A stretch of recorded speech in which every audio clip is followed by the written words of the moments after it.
All right, guys, we're gonna do another narration. Yeah, the length, the betrayal, the length they went to, the betrayal, the manipulation. It's unbelievable. But let's just play it. About 15 minutes, guys. Destroy you frantically, deleting text messages, updating their resumes like fugitives, and calling lawyers at 3 in the morning. The twist? You weren't even trying to hurt them. You were just existing in your power, and that power became so undeniable that the universe had no choice but to deliver judgment. What I'm about to reveal will show you exactly why your silence has become their loudest nightmare, and why your victory doesn't just belong to you.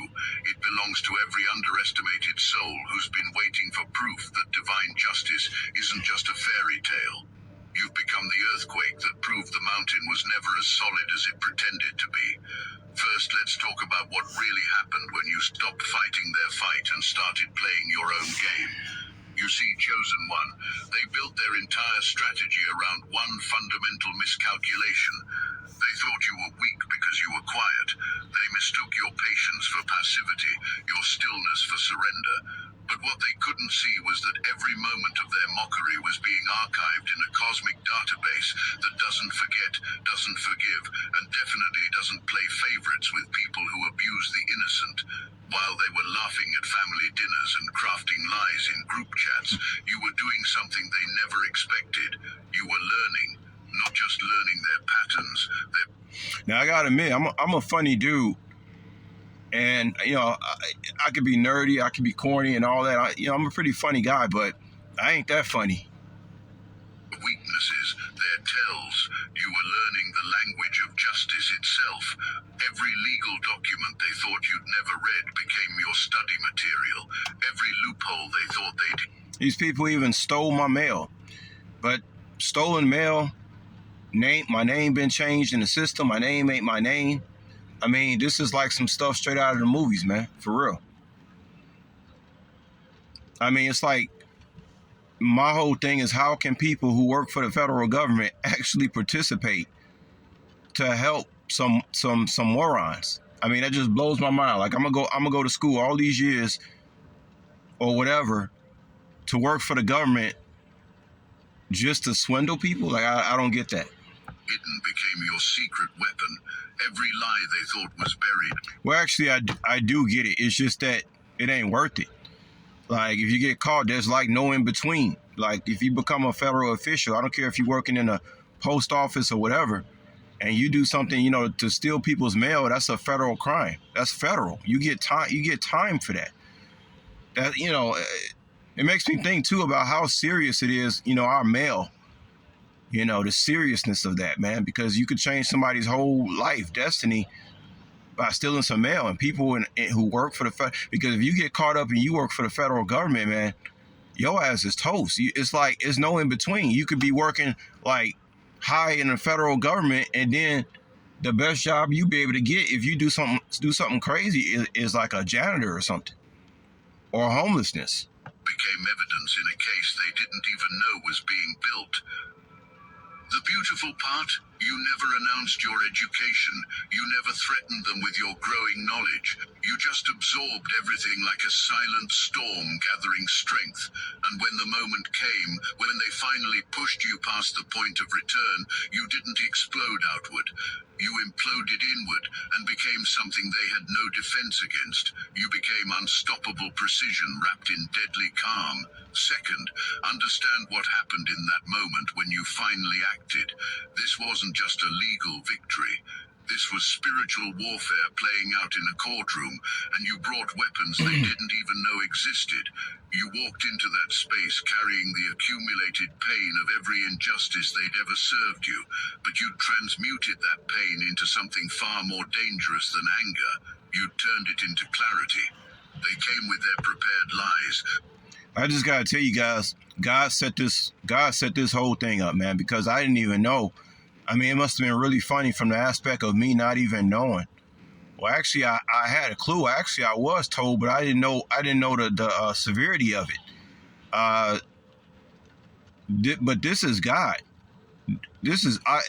I totally see God's hand in this whole situation. because I didn't know 95% of what the hell was going on. So they think they fighting me, laughing at me. They fighting God, laughing at God. It had nothing to do with me. Literally, it didn't. Their rehearsed testimonies, their confident smirks. They thought this was Oh going to my be God, another the easy smirks. win. Guys, let me tell y'all, I have vivid memories of so many people smirking at me. I wonder if they still smirking. I doubt it. Another chance to humiliate you publicly and walk away with everything they'd stolen. But the moment you opened your mouth, the temperature in the room changed. Not because you were loud or dramatic, but because truth has a frequency that cuts through deception like a blade through paper. Every word you spoke carried the weight of divine authority. Every piece of evidence you presented wasn't just documentation, it was prophecy fulfilling itself in real time. You weren't just defending yourself against their accusations, you were revealing them as the frauds they'd always been, and the universe was taking notes for future reference. The judge didn't just rule in your favor, the judge looked at the evidence you presented and realized they were witnessing something that transcended normal legal proceedings. This was cosmic justice, using the court. That's the crazy thing too, man. Like when you know, when I think about criminals, I think about, like me trying to stay away from trying to stay away from the courts, trying to stay away from the judge. I never thought about being a criminal and actually going directly to the same people who can lock me up. I mean, that's these people, they a piece of work, man. Room as its stage, and you were its chosen instrument of divine retribution. The moment that gavel came down, reality shifted for everyone who'd ever underestimated you. Your win didn't just affect the people you were fighting. It sent ripples through every relationship, every family connection, every social circle that had ever witnessed their treatment of you and stayed silent. Suddenly, people who had been neutral observers were forced to pick sides retroactively. They had to confront the uncomfortable truth that they'd watched injustice happen. Boy, all those people that they got involved, man, I bet you those people ain't around too much anymore. Those phone calls, those text messages, they ain't coming in like they used to, huh, y'all? And done nothing. Your victory became a mirror that showed them their own cowardice, and that's a reflection most people can't stomach. The family members who had enabled your tormentors started receiving calls demanding explanations. Friends who had looked the other way when you were being... The motherfuckers was like, I thought you said, that was the word of 2025. I thought you said. Mistreated, found themselves in awkward conversations about loyalty and integrity. Even strangers who heard about your case began questioning their own assumptions about power dynamics and who really deserves to win. But the most satisfying part, your enemy's allies started abandoning ship faster than rats on a sinking vessel. People who had been ride-or-die supporters suddenly developed convenient memory loss. Just like cockroaches, man. You turn on that light, they get to scattering, they get to running when that light is shown. About their involvement in your persecution. The same people who had encouraged your tormentors to push harder were now claiming they'd always thought you were in the right. Recognize the beautiful irony of how your silence became louder than their screams. Throughout this entire ordeal, they tried to control the narrative by being the loudest voices in the room. They spread rumors, made accusations, painted themselves as victims of your alleged crimes against family harmony. They wanted everyone to see you as the problem, the troublemaker, the ungrateful relative who couldn't just go along to get along. No, I never go along to get along, okay? I go along to get along with myself, but boy, these people, who needs family, man, when you got people like this? But here's what they never understood about chosen ones like you. Your silence wasn't submission, it was preparation. While they were burning energy on drama and theatrics, you were conserving yours for the moment that actually mattered. They mistook your strategic restraint for weakness, but you were really loading the gun they'd eventually watch you fire with surgical precision. If this message hits your spirit, hype this video so more chosen ones like you can find it. The beauty of your approach was that you let them exhaust themselves fighting shadows while you built an unshakable case in reality. Every accusation they threw at you in public became evidence of their instability. Every lie they told about your character became proof of their lack of character. Every attempt to isolate you from family support backfired when people started noticing the patterns of their behavior. Your silence forced them to become the very thing they accused you of being. They called you dramatic while throwing tantrums. They called you manipulative while orchestrating elaborate schemes to turn people against you. They called you untrustworthy while lying about documented facts. Your refusal to participate in their circus didn't just preserve your dignity, it highlighted their complete lack of it. But silence, when wielded by someone with your level of spiritual power, becomes a weapon of mass destruction. Every time they expected you to defend yourself and you didn't, your silence grew heavier. Every time they tried to provoke a reaction and got nothing, their own words started echoing back at them like accusations. Guys, all I can tell y'all, I'm too intelligent for this stuff, man. This is like, I mean, I feel like an 8th grader going to sit down with some 3rd graders in a classroom. And you got that little desk with the remember you had those desks in 3rd grade with the attachment. It was like one whole seat with a desk attached to it. Like, this is so beneath me. It's unbelievable. Some days I just like to pretend like some days I'm not no chosen one. This never happened because it's so beneath me that I feel like sometimes it's like it lowers my vibration. So sometimes I have to just pretend like I don't know nothing about what's going on, because it's too beneath me. It's just too beneath me. Refusal to engage in their drama wasn't weakness, it was strategy. You understood something they never could, that people who are truly guilty can't handle being ignored. They need constant validation, constant attention, constant proof that their version of events is being accepted. When you denied them that validation through your silence, you forced them to become more and more extreme in their accusations until they eventually revealed themselves as the unhinged ones. By the time you finally spoke in that courtroom, your silence had given your words the power of thunder. Every statement carried the... Yeah, I forget the word. What they call it? They call it narcissist. I forget what they call that word when a narcissist can't get their way. It's like a shock. It's such a shock to them that they go into like mental instability.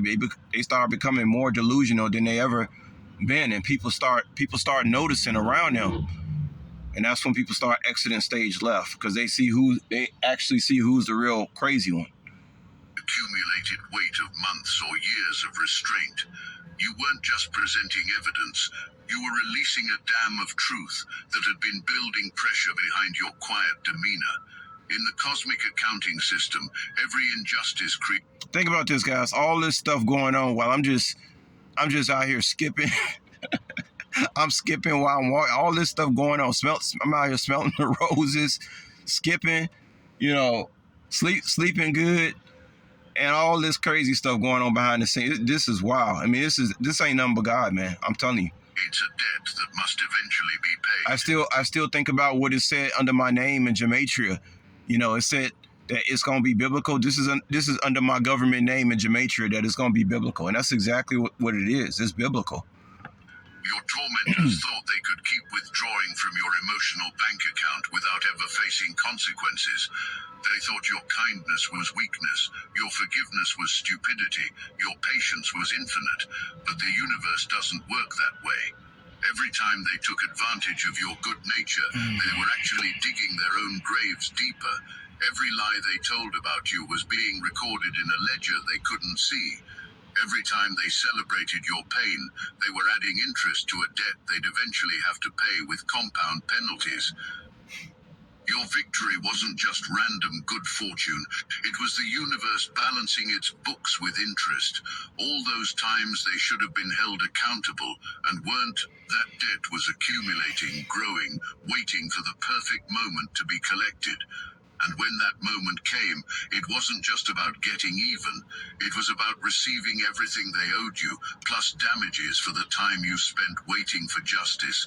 The beautiful part is that you didn't have to calculate it. Well, we all know that's what happened to Job. All this bad stuff happened to him, and then next thing you know, he received, what was it, 7, 10 times more than he was used as first, or what he had at first. Of this consciously. You just had to trust that your pain mattered to something bigger than yourself. You had to believe that justice might be delayed, but it would never be denied. And your faith in that process is exactly what gave you the strength to endure until your moment arrived. Before your victory, the unspoken rule in your family or social circle was that nice people finish last.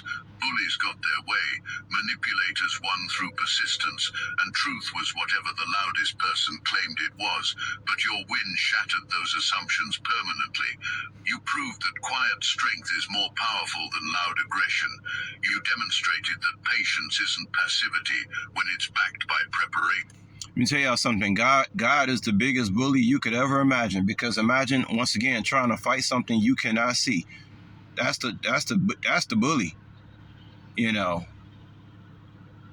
Or fighting something you can see and you can't do nothing about it. You showed everyone that the person who seems to be losing might just be playing a longer game than anyone else realizes. Now every future conflict in your sphere of influence will be measured against your standard. People who try to use the old tactics of intimidation and manipulation will find themselves facing opponents who remember what you accomplished. Your victory became a template, a proof through your triumph. Your enemies spent years perfecting their manipulation tactics, their gaslighting techniques, their ability to make you question your own reality. They became experts at emotional terrorism, knowing exactly which buttons to push to keep you off balance and reactive. But something shifted. Guys, it's a good thing I am who I am, man, because emotional terrorism, that's exactly what this whole thing has been. With these so-called family members, emotional terrorism. But the only thing is, they wasn't playing with me. It's like they was playing with themselves. Because, guys, look, I wish I can tell y'all how many things I have dealt with in my life. Most of the stuff that I've dealt with in my life has nothing to do with my family. It has to do with experiences that I've experienced out in this world with people, places, and things. I'm telling y'all the truth. The family, that's like the last thing, even though it would seem like the first thing, because, you know, I grew up with these people. It's actually the last thing on a totem pole as far as what has made me strong out here. The battles that I endured, I just had to suck it up and endure it myself, guys. I've never been like a groupthink type of person. I always went within myself. And as far as why everybody can't do that, well, because people are not bred to go within themselves. You know, you're born into a family. You think family is the most important thing. Well, I mean, to me, it's not. I just look at the big picture, guys. You know, we're here. Life is short. You can have a wife, you can lose your wife. You can have dogs, you can lose your dog. You can get a house, you can lose. You're gonna lose it. Everything you get down here, and I hate to sound blunt, but this is actually how I think. Everything you have down here on this level, you're gonna lose it. Everything we're doing is just renting. So I just look at the grand scheme of things. What is actually worth fighting for? Myself. What is actually worth being, you know, wholesome for, righteous for? Myself. What is worth, you know, eating healthy for? Myself. It ain't for other people. I'm not out here trying to look good for other people. I'm out here trying to look good for myself. I'm always trying to be better than myself. That's been my whole thing, my whole life. Whether God put that in my DNA to be like that, I don't know. Everybody seems to walk around here needing validation from their family, their friends, their coworkers. I am the total opposite. It's just, I guess I'm just built different, man. But if I didn't have that in my DNA, then yeah, I would be devastated. I would have been destroyed. I would have been, you know, out on the streets like they wanted me. I would have been a drug addict like they wanted me to be. I would have been an alcoholic. Any of this stuff. I would have been crazy. All this stuff. in your consciousness during your period of silence. You stopped taking their bait. You stopped defending yourself against accusations that were designed to trap you in endless circular arguments. You stopped trying to convince people. Guys, I mean, I hate to sound, I was aware that everybody I grew up around was not really worth my time. When you born in the hood and you go to fucking public school and you around people who just got basic jobs and this and stuff like that, I mean, you either want to be a part of that or you don't want to be a part of that, okay? Some people decide to be a part of that because, you know, again, this group thing, they gotta be around a group. Well, you know, my mama worked at the airport, or my mama worked at the hospital, so I'm gonna work at the hospital. My auntie had to work at the hospital. My cousins work at the hospital. Everybody work at the hospital. So they never try to reach for better. And if you somebody, you know, it's a crabs in a bucket situation. If you somebody you're trying to get out of that bucket, oh yeah, you already know. You already know they're gonna try to pull you back down with them. They want you to be with them. And if you and don't try to get out of that bucket, because they're gonna say you think you better than everybody. No, I don't want to be down there with you. You know, even if I have to be by myself, I would rather be by myself and be greater. Who had already decided you were guilty of crimes you never committed. Because when you be greater, you're gonna have people come around that want to be part of your life. Family, that's replaceable. That's the good thing about renting. You can replace it. Most importantly, you stopped caring whether they understood your perspective or validated your experience. This shift created a unique form of psychological terror for them. People who derive their power from emotional manipulation become completely helpless when faced with someone who simply refuses to be manipulated. Your emotional unavailability to their tactics didn't just frustrate. Well, we're going to go ahead and end it here, guys. Hopefully I've done something in my life that people can look at and be proud of. And instead of I don't look at myself as somebody to be made fun of or criticized, or I don't see myself like that. I don't take myself too seriously either. I like to have a good time. I like to have a sense of humor.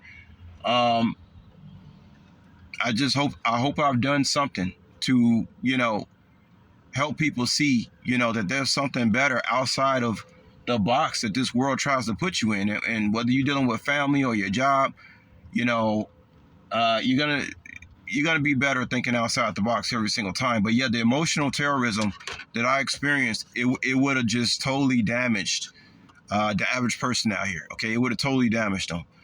And I just hope I can be an inspiration to tell people and to be like Steve Urkel. You can just say, I don't have to take this. I'm going home. You don't have to take it. Just like that movie. I don't have to take it anymore. You don't have to take being small or being basic, because when you get outside that box, I'm telling you, people are gonna gravitate you. Women gonna gravitate. People gonna want to build a family with you, and you're gonna be rewarded by the universe for leaving that box that you were put in, basically. You know, and that's the test. You know, you born here, you being put in a box, and the test is, can you climb out of that box? Are you going to be too afraid to get out of that box, or you just going to stay in a box and just live a mediocre life with everybody else? So, yeah, I'm going to go ahead and end it here, guys. And I don't know what I'm going to title this shit, but I just want to come at y'all a little bit, talk to y'all for a little while, and I'll holler at y'all later, all right? Peace.